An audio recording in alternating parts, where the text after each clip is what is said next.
शुरू हो गए हैं चैत्र नवरात्रि। अब से लगातार 9 दिन माँ के अलग अलग 9 रूपों की पूजा में लीन रहेंगे श्रद्धालु। माँ शैलपुत्री की आराधना के साथ शुरू हुए मैया के नवरात्रे। इस बार अश्विनी नक्षत्र, स्वार्थ सिद्ध और अमृत सिद्ध तीनों योग एक साथ बन रहे हैं।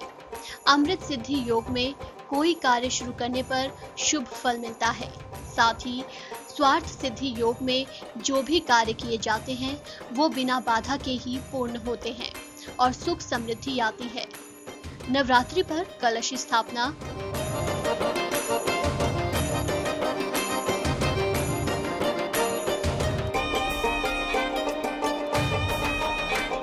सुबह 5:45 से सुबह 9:59 तक लोग घरों और मंदिरों में कर सकेंगे।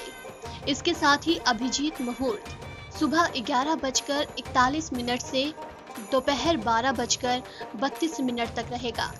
ये मुहूर्त भी पूजा के लिए सर्वोत्तम रहेगा। मान्यता है कि इसी तिथि को ही सृष्टि की रचना हुई थी। पहली नवरात्रि में माँ शैलपुत्री की पूजा की जाती है। माता का पहला रूप है माँ शैलपुत्री। शैलपुत्री हिमालय की पुत्री हैं। ये ही 9 दुर्गा में प्रथम दुर्गा हैं। पर्वतराज हिमालय के घर पुत्री रूप में उत्पन्न होने के कारण इनका नाम शैलपुत्री पड़ा है। नवरात्र के पहले दिन इन्हीं की पूजा और उपासना की जाती है। इस दिन की उपासना में योगी अपने मन को चक्र में स्थित करते हैं और यहीं से उनकी योग साधना का प्रारंभ होता है। ऋषभ पर सवार शैलपुत्री माता के दाहिने हाथ में त्रिशूल और बाएं हाथ में कमल सुशोभित है। ये मां पार्वती का ही अवतार है।